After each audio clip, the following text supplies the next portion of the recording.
खुदा यसु मसीह के अजीम बाबरकत और जलाली नाम में आप सबकी सलामती हो। मैं ईमान रखता हूँ कि आप सब खैरियत से होंगे। और अगर आप हमारे साथ इस चैनल पर पहले से हैं तो आप जानते हैं कि हम खुदा यसु मसीह के सलीबी सफ़र की बात कर रहे हैं। हमने बाग गतसमनी से सफ़र शुरू किया था और आज हम खुदा यसु मसीह की सलीब के ऊपर पहुँच गए हैं। मैं अगर अपने बचपन की यादों की बात करूं तो मुझे याद है हम चर्च जाया करते थे और चर्च में 14 मुकाम होते थे और वहां पर हम देखते होते थे कि खुदावंद यीशु मसीह जो हैं उनके हाथ और पाँव में कील हैं, वो सलीब के ऊपर, और सर पे कांटों का ताज है और सर से खून बह रहा है, हाथ और पाँव से भी खून बह रहा है। और डेफिनेटली सुनकर बहुत तकलीफ होती थी कि खुदावंद यीशु मसीह ने मेरे और आपकी खातिर इतना दुख सहा।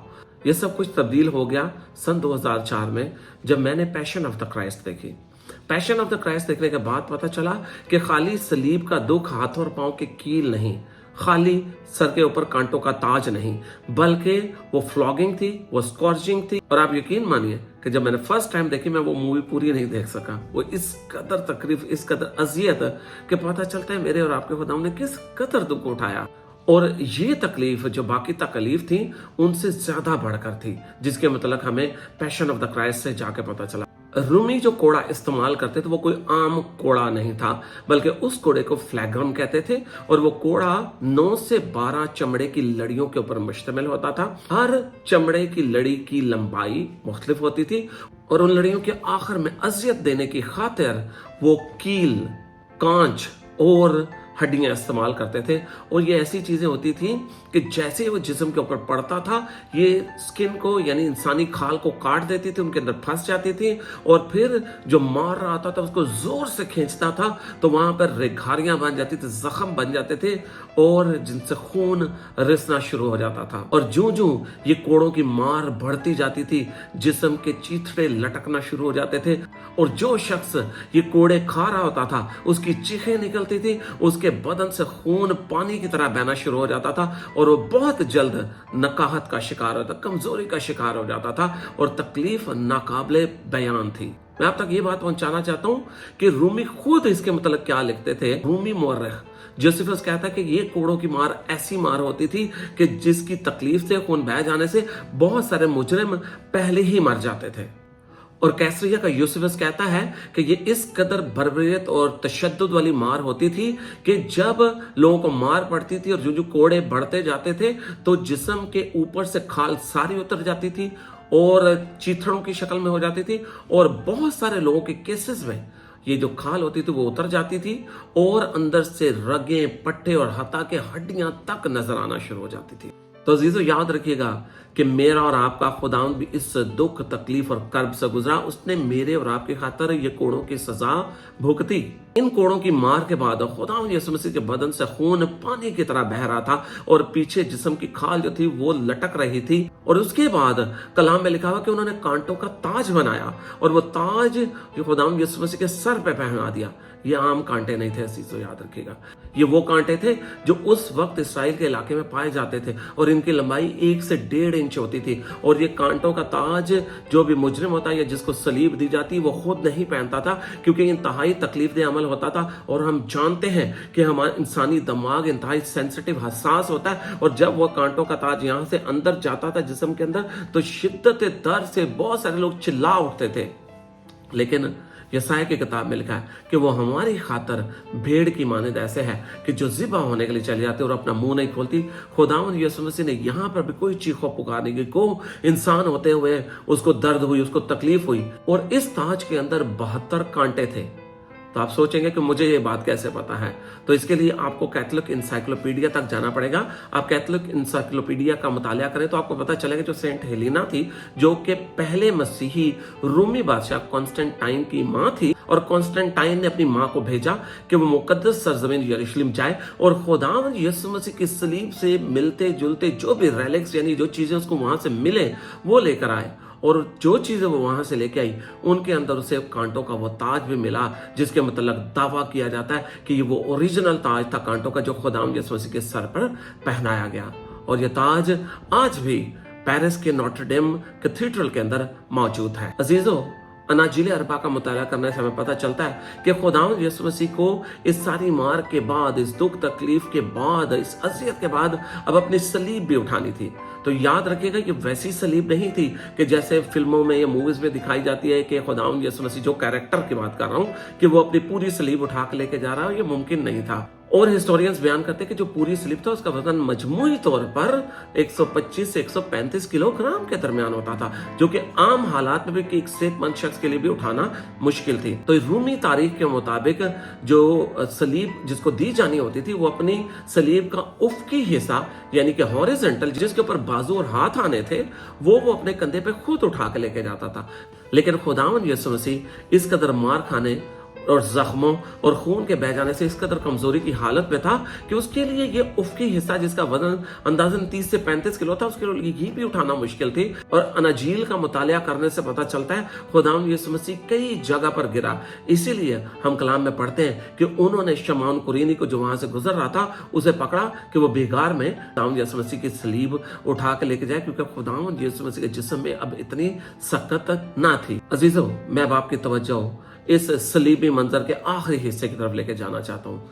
अब वो मौका है कि जब मेरा और आपका खुदावंद मेरे और आपकी खातिर सलीब के ऊपर है, हाथों और पाँव में कील हैं, सर के ऊपर कांटों का ताज है, जिस्म छन्नी छन्नी चूर कर दिया गया जख्मों के साथ। और इस हालत में जो भी जिसको सलीब दी जाती थी, चूंकि उसका वजन सारा का सारा पाँव के ऊपर होता था, पाँव के अंदर कील लगा होता था, और इस वजह से उस बोझ को कम करने के लिए, ताकि पाँव के अंदर तकलीफ कम की जाए, जिसको सलीब दी जाती थी वो अपना सर आगे की तरफ कर लेता था ताकि उसके पाँव के ऊपर वजन कम से कम पड़े। लेकिन इसका एक और नुकसान होता था, और वो नुकसान क्या था कि इस तरह आगे झुकने की वजह से फेफड़े दब जाते थे, तो इस वजह से सांस का अमल मुकम्मल नहीं हो पा रहा था। खुदावंद यीशु मसीह मुश्किल से सांस ले पा रहे थे, और इस वजह से उनके खून के अंदर ऑक्सीजन की कमी होती जा रही थी और कार्बन डाइऑक्साइड की ज्यादती होती जा रही थी। कार्बन डाइऑक्साइड ज्यादा होने की वजह से खून जहरीला होता जा रहा था, जिसकी वजह से वो जहरीला खून रगों को फाड़कर, जो कैपिलरीज होती, शरियानें होती हैं, उन्हें फाड़कर बाहर रिसना शुरू हो जाता था। और आहिस्ता आहिस्ता जो जिस्म के बुनियादी अज़ा, अहम अज़ा होते हैं, जिन्हें वाइटल ऑर्गन्स कहा जाता है, जिसमें दिल, फेफड़े, गुर्दे, जिगर होता है, वो आहिस्ता आहिस्ता खून से तर होना शुरू हो जाते थे। खून उनके इर्द गिर्द जमा होना शुरू हो जाता था, जो कि नॉर्मली सिर्फ शरियानों के अंदर होता था। तो अब ऐसी हालत के अंदर मेरा और आपका खुदावंद सांस लेने में इंतहाई मुश्किल का शिकार है। और कलाम मुकद्दस पढ़ने से पता चलता है कि ये तकलीफ खुदावंद यीशु मसीह ने कुछ मिनट, कुछ घंटे नहीं, बल्कि मुसलसल 6 घंटे खुदावंद यीशु मसीह इस अजियत और कर्ब से गुजरे, सिर्फ मेरे और आपकी खातिर। और एक वक्त ऐसा आया कि जब खुदावंद यीशु मसीह के फेफड़े उसके खून से भर गए और अब सांस लेने का अमल नामुमकिन हो गया था, और खुदावंद यीशु मसीह की मौत जो थी वो सांस यानी दम घुटने से वाक़या हुई। वो कलाम मुकद्दस बयान करता है कि उसने अपनी जान दी, और इसका उसने दावा भी किया कि मुझे अपनी जान देने का भी इख्तियार है और फिर लेने का, लेकिन जान देने का अमल अजीज़ो मौत ही कहलाता है। तो खुदावंद यीशु मसीह की मौत जो थी वो दम घुटने से हुई, जो कि इंतहाई अजियतनाक मौत है। याद रखें, खुदावंद यीशु मसीह की सलीबी मौत, उसके सारे दुख तकलीफ, ये इत्तफाकन नहीं थे। इसका खुदा बाप ने बहुत पहले से बाइबल मुकद्दस के अंदर बयान कर दिया हुआ था। आप यशायाह की किताब पढ़ें, उसका 53वां बाब, आप ज़बूर की किताब पढ़ें, 22वां ज़बूर, तो आपको पता चलेगा ये सब चीजें प्री प्लान थी। और कलाम मुकद्दस खुदावंद यीशु मसीह को अज़ल से ज़बा किया हुआ बर्रा से तशबीह देता है। इसका मतलब अजीजों, खुदावंद यीशु मसीह मेरा और आपका इवज़ी बना। गुनाह नस्ल इंसानी का था, लेकिन सजा खुदावंद यीशु मसीह ने उठाई। और यशायाह 53 बाब की 5वीं आयत में लिखा है, हमारी सलामती के लिए उस पर सियासत हुई ताकि उसके मार खाने से हम शिफा पाएं।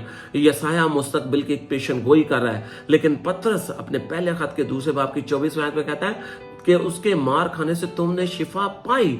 पतरस इस बात को कंफर्म करता है, हालेलुया, कि खुदावंद यीशु मसीह के मार खाने से मैंने और आपने शिफा पाई। आमीन, हालेलुया। और याद रखिएगा अजीजों, खुदावंद यीशु मसीह के लिए सफर आसान नहीं था। खुदावंद यीशु मसीह ने अपने सलीबी सफर के अंदर 3 तरह के दुख उठाए। और पहला उसने समाजी दुख उठाया कि अपने उन लोगों के लिए जिनकी खातिर वो आया, उन्होंने उसे रिजेक्ट किया, और उसके शागिर्द जिनको उसने चुना और तरबियत दी, तो आखिरी मौके के ऊपर वो सब उसे छोड़कर भाग गए।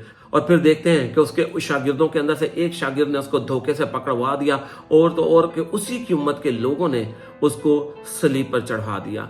फिर खुदावंद यीशु मसीह ने जिस्मानी दुख उठाया, कि जिसका अभी हमने बात की कि उसको कांटों का ताज पहनाया गया, उसको कोड़ों की मार पड़ी, हाथ और पांव में कील ठोक दिए गए। ये सब कुछ वो हमारी खातिर बर्दाश्त करता रहा। और एक खूबसूरत गीत की कुछ खूबसूरत आयात है कि जिसमें कि दुखों की मार वो सहता रहा, माफ वो सबको करता रहा, खून वो अपना बहाता रहा, और मौत पे फतह पाता रहा। आमीन। तो आप जानते हैं तीसरी तकलीफ जो खुदावंद यीशु मसीह जो जिल्लत उठाई वो इखलाकी थी। जिस किसी को सलीब दी जाती तो उसको इबरत का निशान बनाने के लिए बेलिबास करके सलीब पर टांगा जाता था। और कलाम पढ़ने से पता चलता है कि ये वो मेन रास्ता था, गलगता उस जगह पर थी कि जो कि मेन हाईवे था। और अनाजील में लिखा हुआ है कि लोग वहां से जो गुजर रहे थे, क्योंकि मेन रोड था, वो उसे देख के उस पर लान तान कर रहे थे।